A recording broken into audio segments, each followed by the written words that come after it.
Muito bem, estamos começando a nossa primeira edição do SisoCast. Para você que está em casa, de qualquer parte do mundo, você pode assistir o nosso podcast aí da sua casa, com toda a comodidade. E eu estou muito feliz em trazer aqui nessa primeira edição uma pessoa que é bastante especial, uma figura ilustre aqui para nós. Ele é profissional de segurança há muitos anos, vou até disfarçar o tempo aqui que ele tem de carreira, acho que não vem ao caso. Mas é um profissional que teve passagem por empresas como a Isaac, atual empresa, inclusive, C6 Bank, USP, Ericsson e muitas outras companhias de renome. E essa pessoa que vem para cá conversar conosco vem para entrar no debate público sobre os temas de cibersegurança. Ele é mais conhecido como, o nome dele é Cleverson Ashiro, mas mais conhecido como Shiro. Senhoras e senhores, muito bem-vindo, Shiro. Obrigado pela presença, viu? Obrigado. Obrigado, Alan. Muito bom. Muito bom estar aqui com vocês. E eu que agradeço, viu? Estou muito feliz da sua presença. A gente tem o objetivo aqui de levar esse programa para a sociedade. Então, o propósito real aqui é tratar de alguns temas que são temas mais genéricos e a gente vai aprofundando entre nós, né, no decorrer do tempo, tá? Shiro, antes da gente começar, eu queria que você falasse um pouquinho, como é que você alcançou sua posição atual, como é que você começou sua carreira? Você vem da infraestrutura, porque eu vi que você conhece bastante, né? Mas você vem da infraestrutura, você já atuava com alguma coisa ligada à segurança da informação? Conta um pouquinho pra gente, por favor, sua trajetória. Eu sou um cara mais rodado. Então, para não entregar a idade, eu tô mais perto dos 50 que dos 40, né? Mas eu realmente na verdade, eu comecei minha carreira como desenvolvedor, Uhum. né? Então, eu acho que esse foi a minha primeira entrada com a parte de tecnologia. Mas depois de alguns anos eu entendi que não era realmente, né, não era a minha paixão, né? Não era o que eu gostaria de fazer. E eu comecei a programar com Basic, mas depois eu migrei para Clipper. Então, né, o nome da linguagem já entrega muita coisa, né? Sim, sim. E aí, a partir disso, eu busquei realmente ir mais para o lado de sistemas operacionais e a parte de redes. Então, assim, essa visão de infraestrutura, ela é muito real por conta disso. Então, eu me interessei muito mais em desenvolver as questões de como que os sistemas eles deveriam rodar ou como que as redes deveriam se comunicar. E naquela época, a segurança ele não era um assunto tão em moda ou até nem era tão visto assim como uma preocupação, né? Então Uhum. acho que foi muito no comecinho da internet, né? Eh, e mesmo antes da internet também, né, assim, para quem lembrava das redes Novell, Lantastic, né, então assim, a gente não tinha essa preocupação realmente muito forte com segurança. Com as redes IPs de internet isso mudou, né, então por quê? Porque aí realmente começaram, né, as verdadeiras ameaças. Então acho que todo mundo que foi dessa mesma época de infraestrutura também tem um pezinho em segurança, porque ali começou uma necessidade que até então não existia, Uhum. né. E hoje em dia a segurança ela permeia tudo, né, então eu acho que a proposta de vocês de trazer esse assunto para a sociedade, ele faz muito sentido, porque a segurança ele é parte justamente da vida das pessoas, né. Não adianta a gente querer convencer as empresas a serem seguras se as pessoas não se convencem que elas precisam estar seguras. Então acho que esse pezinho de segurança ele sempre houve, né, eh é um dos assuntos que eu adoro, né, sempre estou, muito ligado em tudo que tem a ver com a parte de segurança, mas outros assuntos de tecnologia também, me chama muita atenção. Então, assim, a infraestrutura nunca saiu, né, do meu radar, né, então adoro assunto de data center, né, Uhum. então, assim, é uma das coisas que eu gosto Cláudia, muito. né? Você é especializado. Assim, e até quando nasceu o cloud, né, falou assim, foi uma das coisas que me chamou muita atenção, porque lá eu lembro de uma frase que eu falava com o time e falava assim: "Olha, o que a gente conhece hoje como infraestrutura vai mudar". Eu falei assim: "Então, se vocês não sabem programar, eu acho que é melhor começar a aprender, É porque isso aí. isso vai ser uma realidade e ele não vai ser uma coisa opcional, ele vai ser um requisito, né?". E tá aí hoje, né? Então, infraestrutura como código já se provou que realmente os analistas de infraestrutura precisam aprender a programar, né? Eh, mas Hoje a minha atenção ela é realmente para a segurança, porque ela afeta todas, né, os setores de todas as empresas que a gente tem no Brasil e no mundo, Uhum. né. E se a gente olhar que é uma crescente, tanto na questão de ataque, fraude, né, e tudo o que vem em relação à necessidade de segurança, não vai ser um assunto que, vamos pensar assim, que, vai acabar antes de eu me aposentar ou as próximas gerações não vão ver, né. É um assunto para Dificilmente. sempre. É um assunto para sempre e é contínuo, assim, até na questão da evolução, né. Uhum. Com certeza, é muito bom. E Ciro, mas você hoje atua com a área de segurança da informação, você é responsável por toda uma operação. Como é que você enxerga hoje, olhando para o setor de educação especificamente, que eu acho que é interessante a gente setorizar isso, uma coisa que eu observo particularmente é que, assim, eu particularmente atendi a setor de educação há muitos anos, né? A gente atende, de certa maneira. Só que a gente percebe que, ao mesmo tempo que o setor de educação ele está ali para prover educação, uma grande quantidade de instituições são muito cruas no debate de cibersegurança ao mesmo tempo. A que se deve isso? Como que você enxerga isso? Então, assim, isso daí é porque tradicionalmente são setores que eles têm um viés de trabalhar de uma forma muito mais tradicional, né, então Que é o giz e a lousa, é isso? às vezes nem é a questão do Uhum. giz e a lousa, porque tem escolas que já se modernizaram, Sim. mas você convencer um mantenedor de escola a adotar, práticas mais seguras ou adotar práticas em que ele proteja, por exemplo, né, os dados dos seus próprios alunos, vamos pensar assim, ou dos pais dos seus alunos, ele não é uma coisa, óbvia. Então, assim, como ele não é uma coisa óbvia, e eu acho que o óbvio tem que ser dito, né, eu acho que até o Isaac e o Grupo Arca Educação, ele tem, uma parte dessa missão trazer isso, né, para as escolas, né, falar assim: "Olha, gente, não é só fornecer solução educacional, mas mostrar para eles quais são as alternativas que eles teriam para tornar isso mais seguro", né. Normalmente a escola, ela só vai prestar atenção nisso, se ela já sofreu uma perda de dados, ou se ela sofreu um ataque que foi grave, ou ela sofreu um sequestro de dados, né. Na Então dor. vai aprender na dor, né, mas ele não precisa ser na dor, esse é o ponto, né. Sim.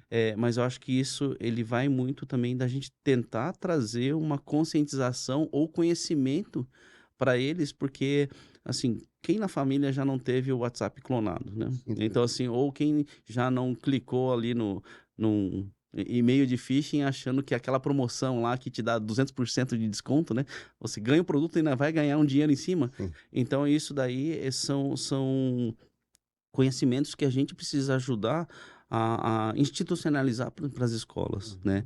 Uhum. Não é só o setor de educação que tem essa deficiência, Sim. né, então se a gente olhar, assim, existem vários setores, então o setor industrial agora tem passado por uma revolução para se preocupar, né, com segurança, até porque tanto em escolas, então assim, tem a câmerazinha lá que filma o seu aluno para o pai poder ver, né. Uhum. Ou dentro de uma indústria que tem um equipamento lá que ele automatiza processos.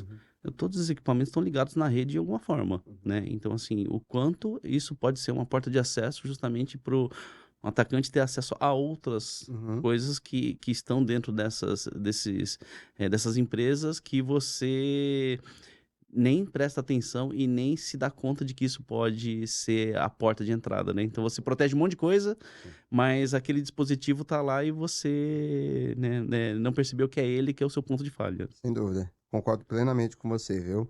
Chiro, aproveitando que a gente está debatendo esse assunto no campo da educação, e educação tem tudo a ver com a sociedade, né? Eu vou pedir à produção que rode um tape para a gente agora, e a gente vai falar um pouquinho, ouvir um pouquinho o que as pessoas acham sobre os temas de cibersegurança, tá? Ele é um vídeo um pouquinho mais extenso, porque a gente teve a sorte de encontrar pessoas que conseguem externalizar um pouco seu pensamento. E aí a gente volta na sequência para o debate aqui, que está bem interessante. Então, eu pedi à produção que rode para a gente aqui a matéria, e vamos dar uma escutada? Vamos Sim. assistir, vamos acompanhar? Bom dia! Carolina Oliveira por aqui. Hoje nós iremos falar de um tema da atualidade que é cibersegurança. Estamos aqui no Museu do Ipiranga e iremos abordar algumas pessoas para saber o que elas conhecem sobre esse tema. Bom dia! Você poderia me dizer o que você conhece sobre cibersegurança? Bem, algumas coisas porque eu sou da área de TI, né? Ah, certo, que legal. Então depende do que você quer saber. Então, eu gostaria de saber se você já passou por algum incidente de furto de informações, de roubo de dados, de cartão de crédito ou algo do tipo. Algumas vezes com compra online, né? Então, por exemplo, comprei num site e aí depois de alguns dias eu recebi uma solicitação de compra no meu cartão, mas aí eu consegui cancelar e reverter a compra, né? Eles não aprovaram. Ah, que ótimo, que bom que você conseguiu reverter. Quais foram as medidas que você tomou para reverter essa situação? Pedi o cancelamento da compra. Eu tinha o cartão virtual, a versão virtual do cartão, então eu cancelei esse, que ele já estava comprometido, né? E criei outra versão virtual, porque eu uso versão virtual para comprar online mesmo, não uso o cartão físico, que é mais fácil de cancelar, né? Mesmo a gente acha que esses sites mais famosos são mais seguros, né? Mas nem sempre são. Mas em geral é isso. Perfeito. Então essas são basicamente as suas precauções que você utilizou para reverter essa situação, né? Uhum, sim. Perfeito. Muito obrigada pela sua participação, tá bom? Obrigada. Agora vamos seguir com a próxima entrevista, pessoal. Bom dia! Você poderia me falar o que você conhece sobre cibersegurança? Sobre cibersegurança, eu diria que um pouquinho, tá? Mais por esse lado de hacker e tal, essa questão de atividade, mas ainda tem muito que aprender ainda, bastante ainda. Perfeito, perfeito. Você já passou por algum incidente de furto de informações, de sequestro de dados de cartão de crédito? Já, e várias vezes.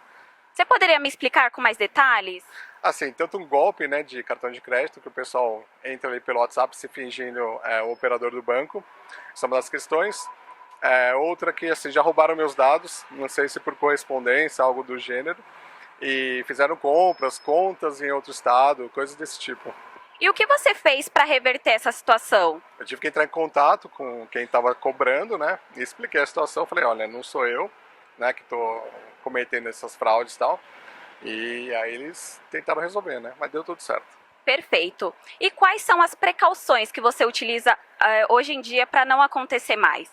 Hoje em dia a gente não revela nossas informações, quem estiver pedindo pra gente no WhatsApp, alguma coisa, compartilha um link, ou acessa tal link, me fala tal informação que tem no seu celular, então assim, foi por aí que eu comecei a aprender esse básico, né, a gente não tem que revelar nada nosso, até quando ligam pra gente, né.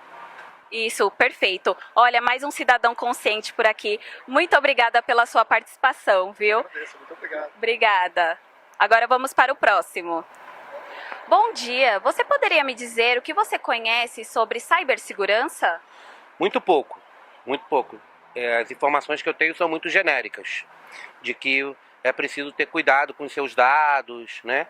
Porque a gente ouve muito falar de invasões, né? De uso indevido de dados e muitas vezes também de venda de dados, mas é mais ou menos o que eu sei. Perfeito, perfeito. Já aconteceu algum incidente com você sobre vazamento de dados, furto de informações, de dados de cartão de crédito? Aconteceu uma vez, né? Mas assim, eu também fui responsável, porque aquela afobação de você ver uma oferta na internet, e aí eu fiz a compra e logo depois percebi que era um site falso. Mas, na verdade, eles acabaram não usando os meus dados. Eu fiz a compra foi confirmada, como era um site falso, obviamente, não foi feito desconto no meu cartão de crédito e os meus dados também não foram utilizados novamente. Mas eu bloqueei o cartão e troquei de cartão.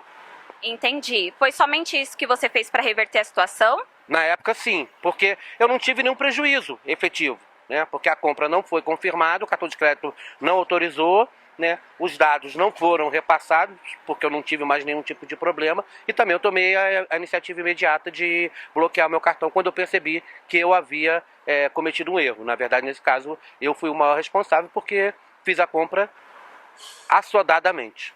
Perfeito. Você pode citar algumas precauções que você utiliza hoje em dia para que não aconteça mais? Olha só, a principal é sempre não comprar por impulso, né? Porque esses sites falsos trabalham com isso, né? Quando você vê um preço muito abaixo daquilo que é a realidade de mercado, a primeira preocupação é tentar checar se aquele site é verdadeiro. E aí uma das coisas que eu faço muito costumeiramente é entrar diretamente no site daquela empresa e ver se aquele tipo de anúncio está lá, porque as páginas são muito parecidas, né? Então, eu tenho essa preocupação. E compras na internet, eu sempre procuro usar cartões digitais. Eu pego o meu cartão, vou no meu aplicativo do banco, gero, né, um cartão digital, uso aquele cartão que ele tem a validade para aquela compra, então isso me permite um pouco mais de segurança. Mas alguns sites não aceitam, como de companhias aéreas, por exemplo, você tem que usar o cartão real. Aí às vezes eu fico um pouco mais preocupado. Então eu só compro quando for um site que eu tenho certeza, eu me preocupo com isso. Perfeito, muito obrigada pela sua participação, Valeu, viu? cara. Pessoal do Sisocast, agora é com vocês. Muito bem, muito bem. Você viu, Chiro, o que acontece? A gente, quando começa a olhar para a sociedade, é notório que as pessoas, elas compartilham informações sobre segurança pela dor. Não por conta de uma política pública, alguma coisa nesse sentido. Então é porque é o seu João que sofreu uma fraude, perdeu o cartão, foi roubado, né? A dona Maria que não sabia, emprestou o cartão dela para a vizinha, para a irmã, etc e tal. E eu queria até aproveitar o ensejo para fazer uma pergunta para você um pouco mais ampla, para trazer isso para o debate, né? Como é que você vê o papel do Estado diante de É, tudo isso? eu acho que hoje existem iniciativas do Estado, né, em promover mais informação. Então, hoje você vê nos próprios sites do governo o incentivo e materiais que são muito interessantes, justamente falando sobre, né, prevenção à fraude, cibersegurança, né, LGPD. Então, acho que assim, existe um material na Turma da Mônica muito, assim, um gibi na Turma da Mônica espetacular, assim, que ele fala sobre a proteção de dados, né?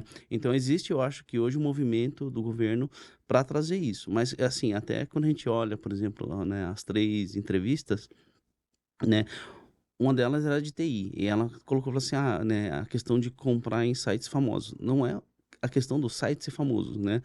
Se eles são de sites de empresas maiores, eles têm provavelmente mais investimentos em segurança. Então, esse é um ponto. Eu acho que, sim, a gente deveria só, né, buscar a informação de que se essa empresa é confiável ou não antes de comprar, né? O segundo é do mercado financeiro. Olha só, né? Quando a gente fala de segurança, o mercado financeiro é um dos que estão mais desenvolvidos nesse tema, até pela própria necessidade ou até pela própria cultura do mercado, né? E mesmo assim, dentro dessa cultura de mercado, talvez isso não se expanda necessariamente para as pessoas todas que estão trabalhando no mercado financeiro, né? O terceiro lá que ele falou, né, assim, um ponto muito interessante é o uso do cartão virtual. Gente, isso é excelente, né? Eu acho que você se prevenir, não comprar por impulso, porque é isso, né? Fala assim, Foi ótimo. todo mundo que olha o hacker acha que é aquele cara de gorro no escuro. Eu falo assim, não é esse o hacker, né? O hacker é um cara que tá na casa deles, sentadinho numa mesa lá, usando o próprio celular, né? E usando o quê? Justamente para tentar pegar o seu dinheiro. Ou ele está buscando algo que esteja ligado à ganância, então assim, você vai ganhar um ganho, né, de alguma coisa. Então assim, olha só, né, você, né, um mais recorrente que tem hoje, né, fala assim, é seu aniversário, você ganhou uma cesta da Cacau Show, né? Fala assim, ou da Copenhagen, né? Fala assim, gente, não, você não ganhou uma cesta da Cacau Show, eles vão mandar um motoboy na sua casa. Olha só, né? Você ainda confirma o endereço para a pessoa, ele vai mandar isso na sua casa e ele vai tentar justamente usar uma maquininha para roubar, né, assim, uma transação no seu cartão, né? Então, assim, olha o perigo, né? Porque aí, além de tudo, ele está indo na sua casa, né? Então, ele vai saber onde você mora. E tem um detalhe, só um parêntese.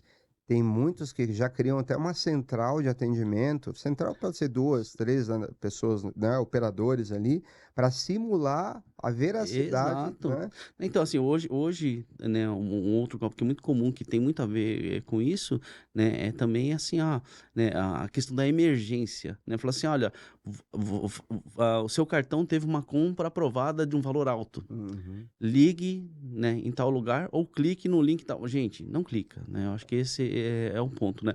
Se você quer tirar dúvida, entra no site do seu banco, pega o telefone do seu banco e liga para o seu banco, não para o que está no link ou que está informado ali, né? Então, esse é uma forma de precaver. Por quê? Porque ele vai tentar pegar os seus dados baseado na emergência ou na urgência que você tem de cancelar aquela compra que nem existiu, Uhum. né? E aí entra isso, né? Tem uma central telefônica lá que as pessoas. E outra, tá? Normalmente a gente acha que os nossos dados estão seguros, mas eles não estão, né? Há muitos anos o Brasil ele tem uma questão da gente fornecer dados espontaneamente, né? Esse é um problema, mas esses dados eles não são vazados de hoje, né? Sim. Então existe muita informação sobre todas as pessoas no mercado, né? É, e aí você, né, assim, no final das contas, ele vai te passar alguns dados que ele já tem para confirmar e vai tentar pegar outros e em alguma hora, né, você acaba fornecendo algo que realmente vai te trazer um prejuízo, né? E o outro é até, né, assim, já aconteceu na minha família, alguém ligar e falar assim, pai, me pegaram, me sequestraram, né? Falou assim, né? A minha filha tem 12 anos, né? Uhum. Aí uma vez ligou uma mulher, assim, que já tinha a voz de ter uns... Com certeza já era adulta. Pai, me pegaram, né? Falou assim, eu tava aqui, me sequestraram, né? E pra que isso? Justamente Sim, se é um pai ou uma mãe, sim, entrou na urgência, falou assim, sim, não, o que eu tenho que fazer agora, né? Falou, o que precisa? Aí entra uma outra pessoa e fala assim, ó, você tem que pagar um dinheiro, sim. né? Se você não tem o sangue frio de ligar para a pessoa, né? Ou às vezes você até liga e a pessoa não consegue atender, aí entra na questão do desespero e aí realmente cai. Ou então até você começa a fornecer mais informação, né, pro fraudador, Sim. né? E aí ele vai às vezes não usar isso contra você, mas alguém que é próximo a você, É né? isso Porque ele aí. já ganhou mais informação. Então, acho que essas informações que ele trouxe lá de usar o cartão virtual que ele funciona para uma compra, gente, eu acho que isso também é uma coisa excelente, né? Assim, muitas instituições financeiras já permite você usar isso, né? E o cartão físico, no final, é um ponto de atenção sempre extra, né? Se o cara pega o seu cartão e vai levar para algum lugar longe de você, gente, não, né? Sem dúvida. Já desconfia, né? Acho que isso Você é sabe que você está ruim. falando isso aí, e eu tô. E é um assunto sério, mas a gente sempre não quer perder a piada também, né? Eu já fiquei imaginando que tem alguns pais que até torceriam para que levassem, né?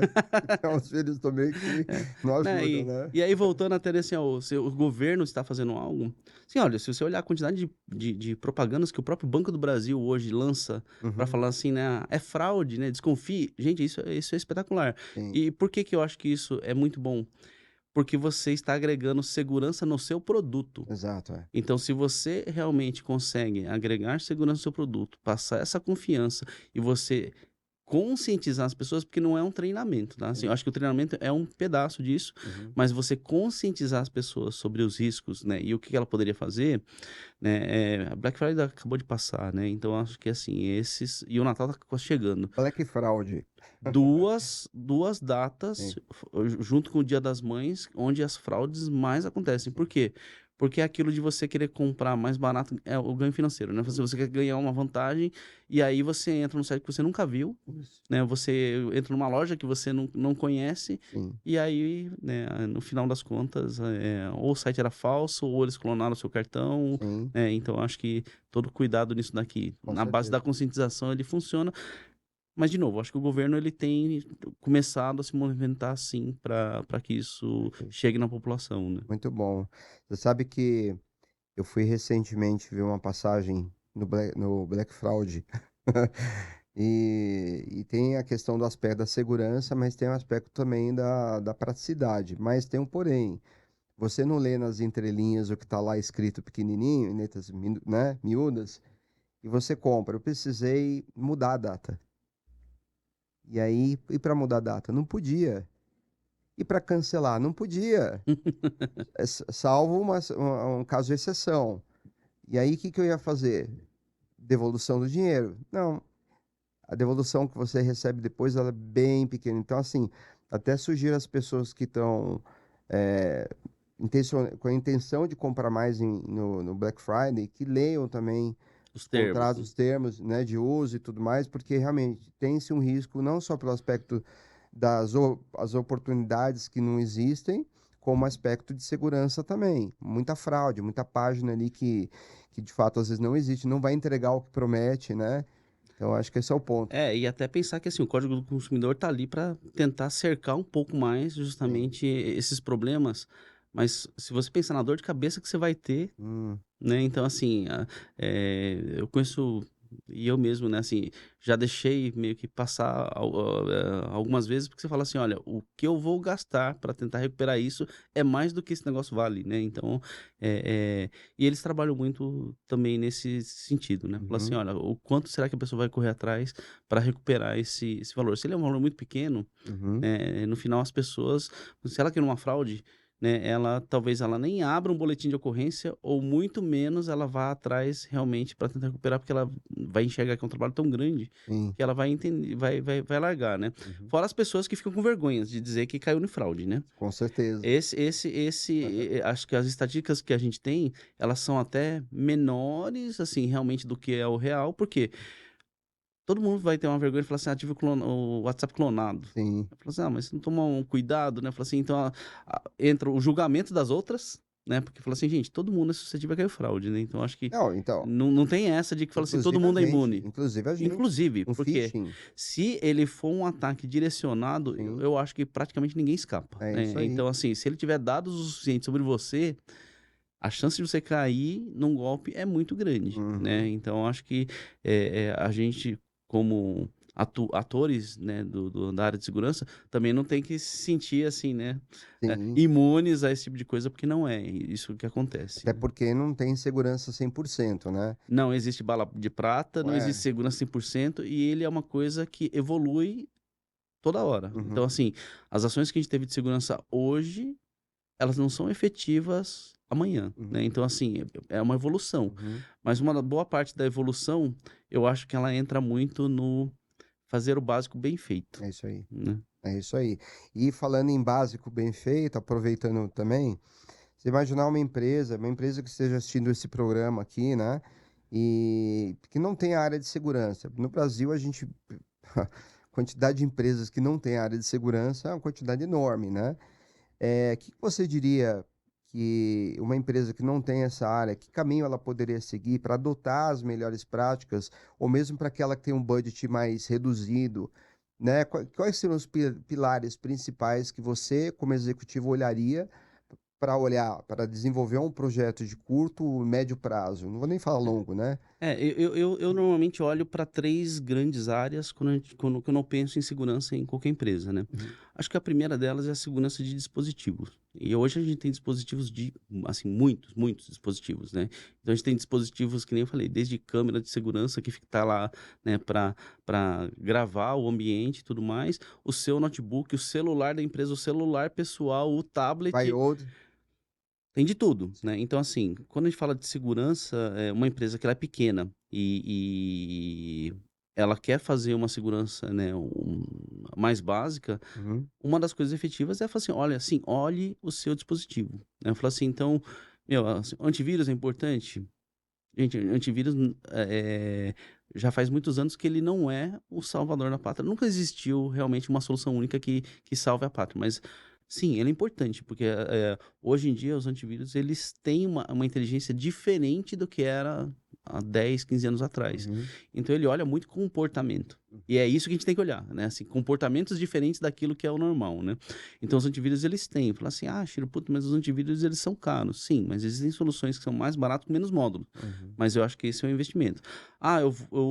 Eu deveria me preocupar com um dispositivo em relação, por exemplo, uma pessoa que está com o celular pessoal acessando um dado da empresa? Sim. Uhum. Então, assim, existem soluções que são gratuitas que você consegue containerizar e falar assim, olha, as soluções da empresa você vai usar nesse pedacinho do seu celular. Uhum. Né? E falou assim, e aí o que acontece? Se esse celular for roubado, ou se a pessoa sai da empresa, ou se por qualquer outro motivo você precisa revogar esse acesso, a empresa consegue. Então, assim, não é uma pessoa de segurança, mas a pessoa de IT conseguiria ir lá e revogar esse acesso. Né? Isso ainda é dentro dos dispositivos. Aí, se o dispositivo for roubado, gente, criptografia é uma coisa que ajuda muito, porque hoje em dia os próprios notebooks, eles têm, né, ou os celulares, eles têm N formas diferentes de você se proteger se ele for roubado, né? E aí, né, eu acho que o principal, quando eu olho até na questão do dispositivo, porque o dispositivo é a porta de entrada normalmente para o acesso à sua empresa, ou seja na rede, ou seja num acesso remoto, alguma coisa assim, não guardar documentos que sejam importantes no dispositivo. Use né, um storage em nuvem justamente para fazer isso. E por quê? Porque se alguém tiver acesso a esse dispositivo, né, e ele, por exemplo, estiver criptografado, mesmo que ele reinstalar, ele não vai ter acesso a dado nenhum. Exato. Ou se ele conseguir entrar, mas ele não tiver acesso a essa parte justamente de storage que está em nuvem, ele não vai ter acesso aos dados de qualquer forma. Então, assim, né, essa é a primeira preocupação. A segunda preocupação, ele vai muito em cima de sistemas. Quase tudo hoje é em nuvem. Então, né, o famoso SaaS, né? Como a gente tem todos os sistemas na nuvem, né, você acaba tirando um pouco daquela figura né, do servidor com a aplicação instalada, onde você se conecta através de algum túnel lá para fazer o que você precisa naquela aplicação. Não, hoje quase, né, na sua maioria, tudo está já na internet. E como que você se protege disso? O time de IT, ele tem que olhar e falar assim, olha, o que é importante para a gente, né? Falar assim, eu sou uma empresa que o meu principal foco é vendas. Então, o dado do meu cliente está onde? Ele está num CRM? Assim, então, o time de IT tem que olhar mais cuidado a quem acessa esse CRM. Se uma pessoa muda de área, ou se uma pessoa sai, ou uma pessoa entra, né? Essa gestão, né, de quem tem acesso ou não, né, a esse serviço que está na internet, ele é um bloco inteiro ali que você precisa tomar esse cuidado, né? Mas eu compartilho a minha aplicação com uma outra empresa. Falei, já dobrou a sua atenção. É com 3, não é que triplicou, é o cubo. Então, Com certeza, com certeza. então você tem que ter essas atenções com essas aplicações, principalmente aquelas que têm dados, as suas que estão em nuvem, né? E a terceira, que eu considero a mais importante, é a gestão de identidade. Não importa se você não tem um time de segurança ou se quem está fazendo isso é o time de IT, vamos pensar assim, né? É o menino do computador, né? Sim. A liderança da empresa, ela tem que olhar para a gestão de identidade de uma maneira muito séria, né? Porque quase todos os ataques, eles vão ser para identidade. E normalmente não vai ser querer pegar a identidade, assim, né, o login e senha do CEO da empresa. Sim. Porque normalmente ele já está mais protegido que os demais. Não, ele vai tentar pegar uma identidade e a senha de alguém, né, que está lá dentro, e aí ele vai tentar, através dessa, navegar dentro da empresa e pegar outras. E aí, normalmente, ele chega onde que ele precisa, né? Então, isso é importante. Então, assim, a senha, ela precisa ser extremamente complexa, né? Então, assim, se for uma senha 6 dígitos, gente, pode ter certeza que algo muito ruim vai acontecer, né? Verdade. De 8, a chance, ela só é menor, né? Então, eu tenho uma frase que fala assim, gente, nesse caso, tamanho importa. Então, senhas longas são mais efetivas do que senhas complexas. Com certeza. Uma senha muito complexa de 8 caracteres, né, com uma senha longa de 12, use a de 12, né? Porque isso é mais difícil. Então, isso tem que ser uma preocupação justamente da liderança da empresa nesses três pontos, porque aí ele está começando a cercar onde possivelmente ou potencialmente um problema ocorra, né? Então, às vezes, as empresas pequenas falam assim, não tenho segurança porque é muito caro, né? Assim, soluções hiper rebuscadas, porque o mercado vende isso. Não, primeiro que não existe uma solução só que vai resolver todos os problemas, mas se você fizer um conjunto delas e fizer, né, essa parte mais consciente de segurança em áreas específicas que elas requerem atenção, eu acho que a empresa vai estar melhor que a média, tá? Sem dúvida. Esse é o ponto, né? E você está praticamente deixando claro, dentro dessa aula que você está nos dando, que é o processo, ele é fundamental em tudo isso, né? Sim. Só se recai muito a parte de tecnologia, mas isso é um processo. Às vezes, com um simples processo, você consegue estabelecer métricas que podem ser até suficientes para tratando de um assunto ou outro, né? Basicamente é isso. É isso, e é assim, né? Quando a gente fala desses três, né? Vamos pensar assim, né? Desses três grandes blocos de Uhum. segurança, existe um que permeia todos, né?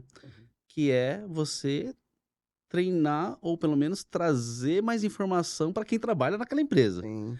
Gente, conscientização, né? Conversa é conscientização, né? Assim, acho que essas ações de mostrar para a empresa, falar, gente, olha só, né? Assim, todo mundo quer que a empresa cresça. Uhum. Assim, todo mundo quer que essa empresa continue existindo. Todo mundo depende da empresa porque é onde você trabalha. Assim, então, você não protegeria essa empresa? Como que a gente pode fazer isso, né? Eu acho que hoje, né, é um movimento que eu vejo que ele é muito forte dos últimos 5 anos para cá, que as equipes de segurança, né, elas meio que saíram da bolha de segurança, né? Então acho que elas entraram muito mais em permear todas as áreas da empresa, que é ótimo. Acho que essa é a função justamente de quem trabalha com segurança, fazer isso, né? A gente fala com todas as pessoas, de todos os departamentos, de todas as áreas, de todos os níveis, né? Por quê? Porque a segurança, ela, às vezes, se você pensar que você negligenciou uma conversa, às vezes, com o cara da portaria do seu prédio, foi ali que deu errado, Uhum. né? É isso Então, aí. assim, acho que essa conscientização, ela amarra muito bem os outros três ali em empresas menores, né? Com certeza. E aproveitando o gancho, a gente observa, eu não sei se isso é uma situação que ocorre tão somente no Brasil, né? Mas a gente observa que isso acontece no mercado. Uma, uma falta de uniformização quanto à questão das boas práticas que são uniformizadas já por natureza pelas bibliotecas que existem. Mas o mercado, quando ele vai definir uma área de segurança, você pode ver que quando você olha para o organograma de empresa para empresa, às vezes a área de segurança responde para TI, às vezes a área de segurança responde, sim, para alta gestão, às vezes ela responde para o financeiro. Como é que você olha isso e consegue pensar na estratégia? Porque eu vou guardar para mim, tá, o que eu penso, até para não influenciar, mas eu tenho uma visão que, dependendo do que você desenha ali, você consegue tornar a área de segurança mais estratégica se comparada à outra. Como é que você enxerga esses três cenários? Então, assim, eu acho que mais do que aonde a área de segurança está, é o quanto ela consegue engajar a alta liderança. Se você consegue o comprometimento da alta liderança, aí eu acho que a chance de dar mais certo, ela é muito maior. Se a alta liderança, ela não olha isso, né, assim, ela não olha, primeiro, que os times de segurança, eles são aliados, que eles estão lá justamente para um trabalho, para continuidade do negócio, ou justamente para evitar uma perda financeira, ou para tornar o produto com valor mais alto, né? Meu, aí assim, vai ser as soluções vão ser daquelas para inglês ver, né? Fala assim, olha, eu estou tentando fazer o básico do básico, mas é só para dizer que eu tenho. Sim. E aí, quando existe um incidente, o investimento cresce, mas aí a culpabilização vai justamente para o time que não conseguiu engajar. Eu acho que tem sim uma responsabilidade do time de segurança de buscar esse compromisso com a alta liderança.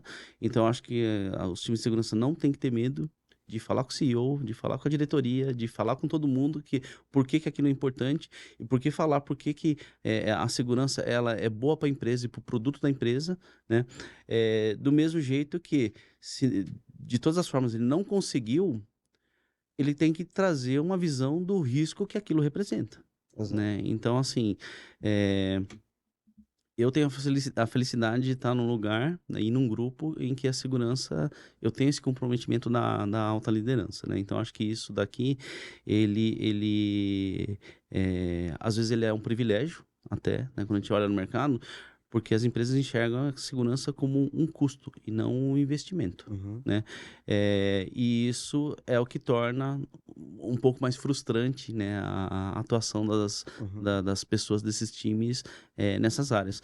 Mas eu acho que assim, eu acho que onde que ela está realmente ela não influencia, não é a parte que influencia mais, né? Eu acho que a segurança ela precisa, na verdade, assim, ter um pensamento mais próximo do que seria, né, até então que a gente tinha com outras áreas. Segurança e prevenção à fraude são irmãos meio que quase que, né, assim, irmão gêmeo tem que ter o braço ali e andar junto, Uhum. né? Quando a gente fala da segurança com o jurídico, ainda mais com o LGPD e a gente fala da privacidade, gente, também é outro assunto que tá junto, né? Uhum. Então, né, uma outra área que eu acho que isso ele também é muito importante é a área de compliance, Sim. né? Assim, segurança efetiva ela não anda fora justamente, né, de você ter processos de conformidade. Precisa ter a governança ali para isso ser efetivo, né? Assim, ó, se eu faço uma segurança, mas depois não tem ninguém revendo isso, é aquele negócio de faz, esquece o que foi feito e não evolui isso, e lá na frente deu errado, falou, mas a gente fez, mas não evoluiu, É isso né? aí. Então, assim, essa governança é importante. Então, são áreas estratégicas que a segurança ela deveria buscar também até para ganhar mais força, porque as áreas isoladas, segurança, jurídico, privacidade ou até mesmo compliance, elas sozinhas têm muito menos força do que todas elas juntas. Sem E dúvida. todas essas áreas, elas têm assuntos que são muito comuns entre todas elas, né? E você falou da LGPD, por exemplo.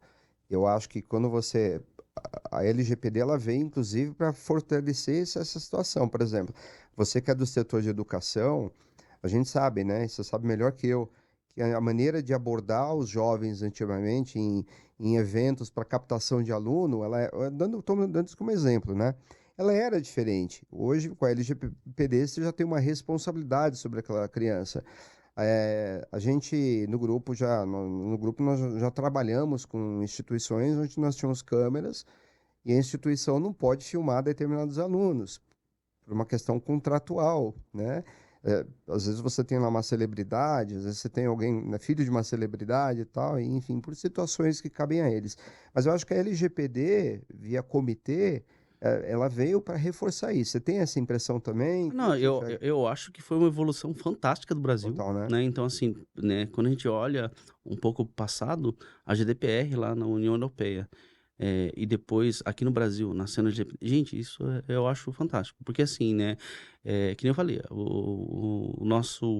nossa população, ela negligencia muito dado, né?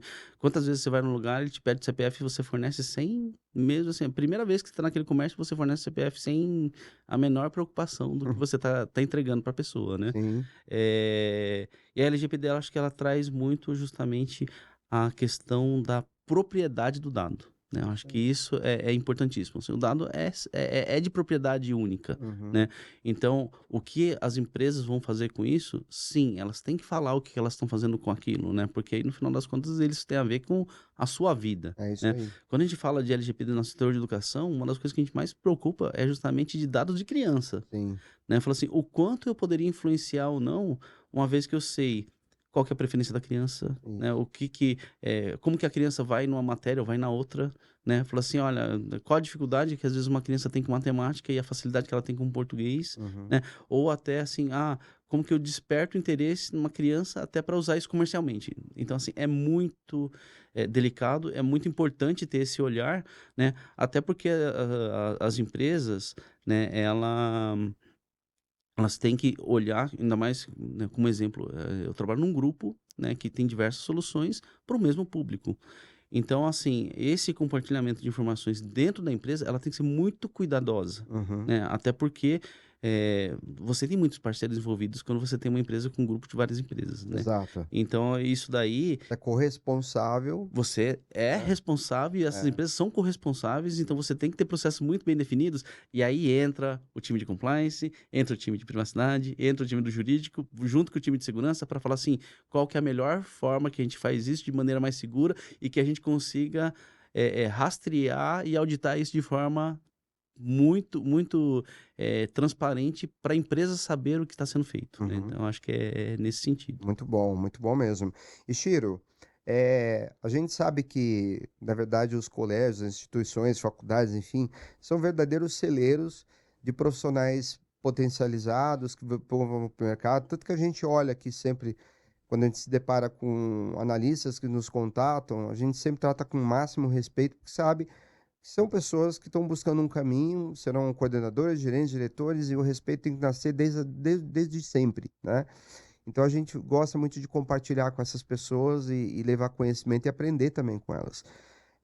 Como é que você olha para uma instituição de ensino sob a ótica da segurança da informação para a instituição, quando você tem laboratórios e que você pode sofrer um ataque dos seus próprios alunos, que podem utilizar você como ponte para atacar um banco, para fazer alguma coisa assim. E hoje, com o acesso às ferramentas, com tantas tecnologias disruptivas, né? E a gente tem o pessoalzinho que está nascendo aí é um pessoalzinho bem fértil, né? Uma mentalidade muito fértil. Como é que você lida com esse tipo de situação? Então, acho que isso já acontecia no passado, né? Aham. Então, assim, eu lembro que no meu colégio técnico lá teve um dos alunos que distribuiu um vírus dentro do laboratório, né? Então, assim, e olha que a rede naquela época era quase inexistente, né? E mesmo assim, nossa, Aham. atrapalhou bastante a vida ali, né?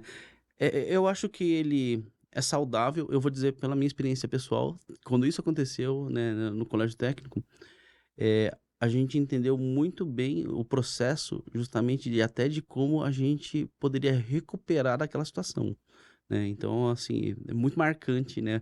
Você chegar a um ponto de você falar assim, nossa, conseguimos, né, limpar, né, todos os drives desse raio desse vírus, né, tudo que foi feito, toda a discussão que veio depois. Então, no final, eu acho que as faculdades, elas têm que se precaver quando a gente fala do ambiente de laboratório. Existem formas, existem métodos, existem ferramentas para você isolar o seu laboratório justamente para que ele não seja nem um vetor gerador de ataque Perfeito. externo. Então, assim, existem sim formas de fazer isso e se precaver disso, assim como você consegue evitar dele ser atacado, né, em relação a coisas externas. Hoje já existem faculdades que elas, na verdade, fazem esses laboratórios incentivando justamente aos alunos a descobrirem isso, realmente falar assim, então, o nosso laboratório aqui, ele é quase um sandbox, né? Fala assim, o que vocês fariam realmente para atacar, né, Uhum. aqui?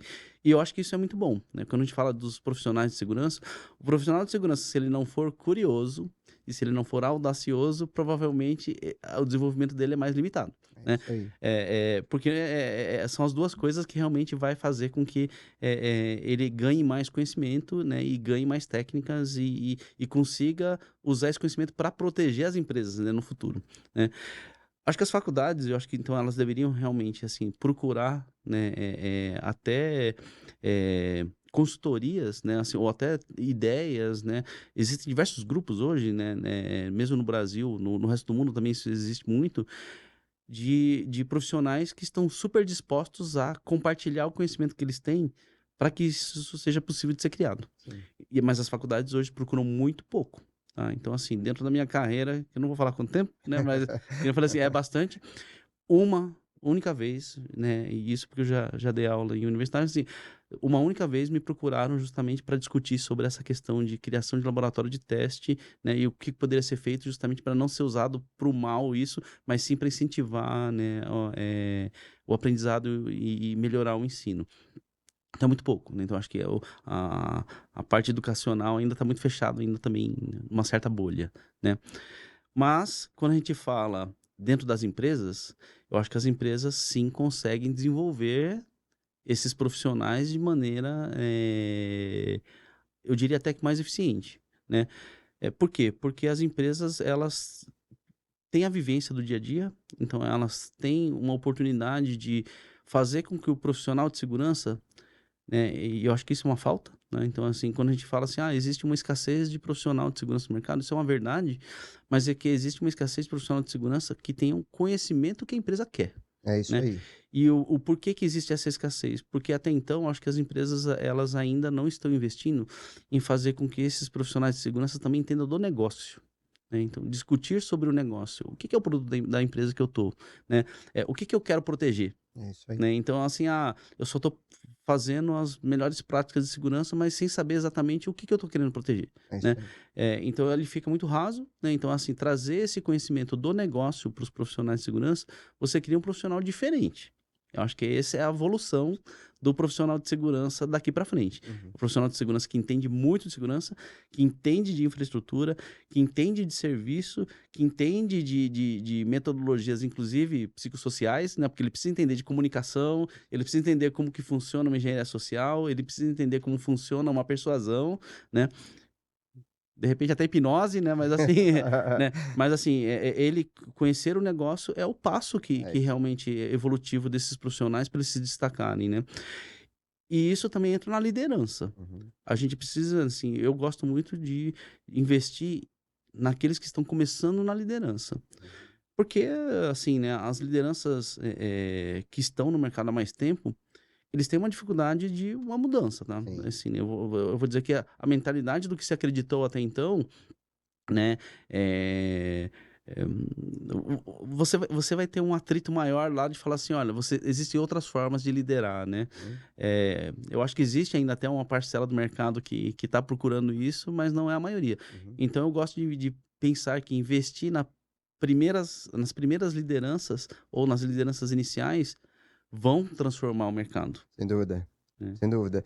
E falando disso, a gente percebe que o Brasil é um celeiro de pessoas talentosas, né? Sim. Muita gente vai para a Europa, eu tenho amigos que moram na Europa, foram levados aqui para lá, são profissionais de segurança com uma bagagem assim absurda. E que, na sua visão, assim, a que se deve essa situação? Por que você entende que o mercado de fora, o europeu, o americano, gosta muito de contratar brasileiro para a área de segurança da informação? Por quê? Qual a razão? Qual que seria o... Eu acho que, né, existem vários fatores, né? Eu acho que é um conjunto deles. Então, eu acho que uma das coisas é que o brasileiro é versátil. Ele faz de tudo. E ele tem, assim, uma facilidade de aprender ou de receber conhecimento que em outras culturas é mais difícil. Então, se você pega culturas asiáticas, né? Vamos pensar assim, né? A cultura americana, a cultura europeia, a cultura asiática, né? Eles têm uma coisa em comum que é muito a segregação da função. Você foi pago para fazer exatamente isso. E a pessoa aceita que ela vai fazer aquilo, né? O brasileiro já é meio, né? Vamos pensar assim, né? Ele entra no dia 1, no dia 2 ele já tá meio que quebrando o processo, né? Mas por quê? Porque ele tem essa questão de falar assim, olha, quero fazer de um jeito diferente, né? Que normalmente, às vezes, né? Eu acho que... Não é às vezes, né? Acho que a maioria das vezes isso faz com que você pense num processo melhor. Sim.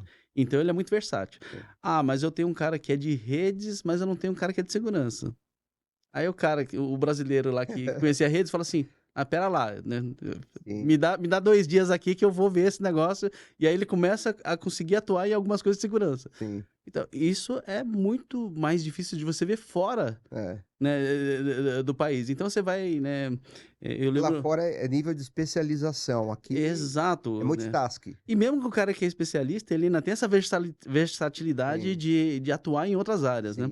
Eu lembro que eu tive um caso uma vez, onde a gente foi fazer um teste de um equipamento, e quem estava testando junto com a gente, ele era um chinês que ele tinha doutorado. Sim. Ele virou para mim e falou assim, Chiro, você fez doutorado do quê? Eu falei assim, eu não fiz doutorado. Né? Ele falou assim, não, mas então a sua certificação XYZ, quanto você tirou? Eu falei assim, não, eu também não tenho. Ele falou assim, não, mas não é possível. Como que você consegue trabalhar com equipamentos de rede, equipamentos de segurança, equipamentos de teste? Eu falei assim, então... Proatividade, meu amigo. Falou assim, primeiro, eu acho que autodidata, porque a gente é muito autodidata, e não era só eu, né? Tinha um outro colega junto, falou assim, a gente é muito autodidata, e a gente, dentro dessas tecnologias, a gente não estuda ela de maneira superficial, a gente estuda ela a fundo, né? E aí eu começava a discutir com ele funcionamento do chip do equipamento, né? Eu falava assim, como que eu queria testar, porque o que eu queria ver de comportamento. Ele falou assim, nossa, é muito, muito diferente, muito, muito interessante isso, né? Os brasileiros, daí até chegou um outro colega chinês, né? Ele falou assim, olha só, os dois aqui não tem doutorado, não tem certificação, e, eles fazem tudo que a gente faz, né? E o outro ali ainda faz mais coisa que a gente ainda também não faz, né? Então, acho que é isso. Essa versatilidade, ela é valorizada, né? Sim. O brasileiro acaba se virando com tudo, né? Com tudo. E isso no Brasil também é realidade, né? Então, assim, dificilmente você pega alguém que esteja muito focado só naquela área, que ele só atua naquilo, né? Fala assim, não, mas agora eu preciso que você atue nisso daqui também. Ok, vamos lá, né? Com certeza.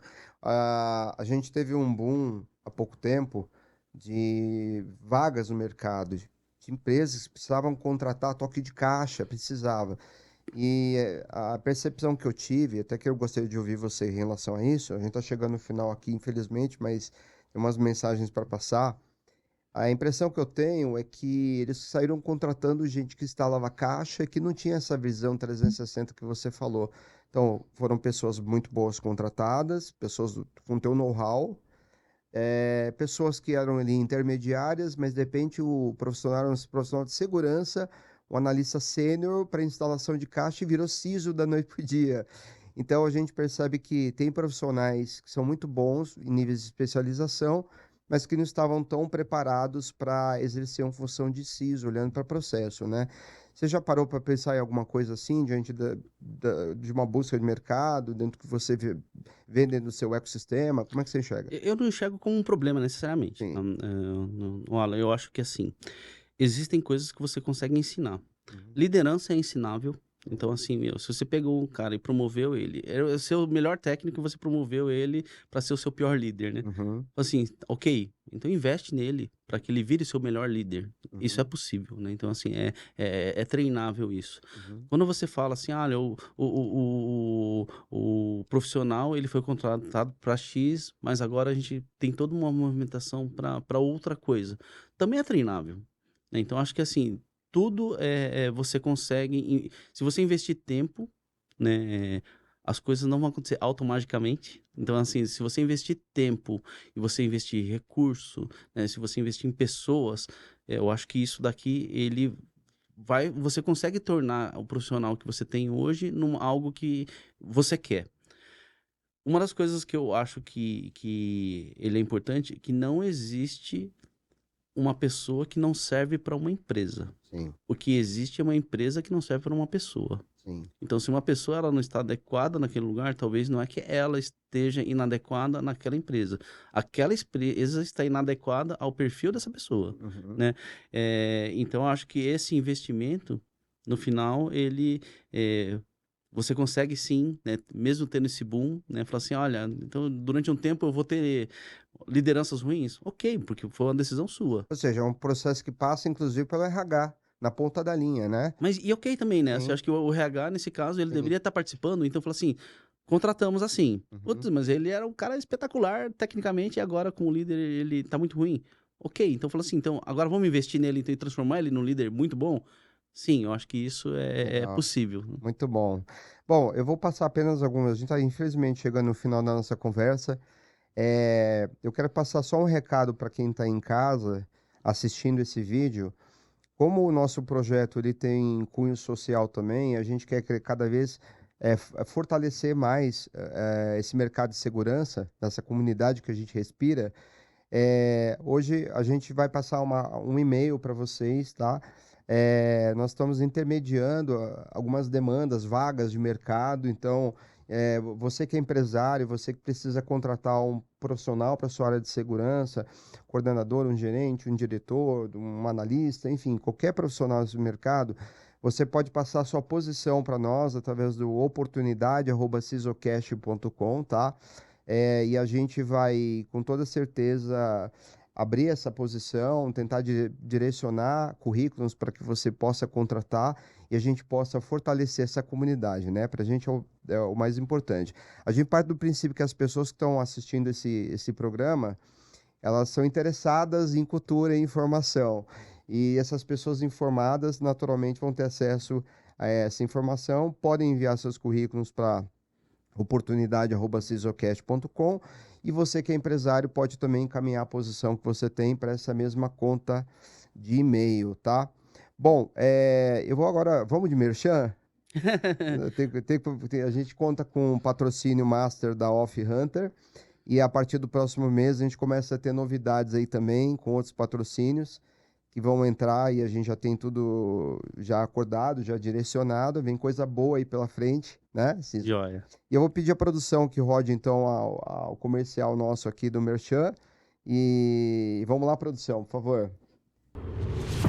Somos resultado de muito trabalho, experiência de mais de 3 décadas de atuação com governança, risco e compliance. Para um mundo cada vez mais conectado, aceleramos o processo de nossos clientes e garantimos a continuidade de seus negócios, porque somos líderes em cibersegurança, segurança da informação e global privacy. Nós do grupo AuthHunter somos referência na entrega de projetos consultivos, tecnologia, quando o assunto é hardware, software, além de sustentação ao negócio através de IMS, Cloud, NOC, SOC e Support Center.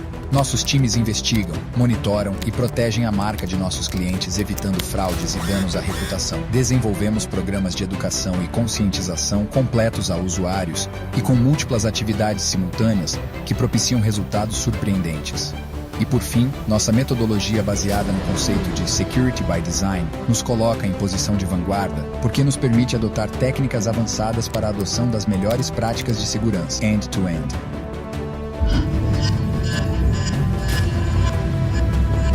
Prazer, somos o grupo AuthHunter. Muito bem, então eu quero agradecer imensamente, que não foi uma conversa, foi uma aula, tá? Obrigado, Eu que Chiro. agradeço. Último recadinho é que segurança é colaboração. É isso aí, muito bom.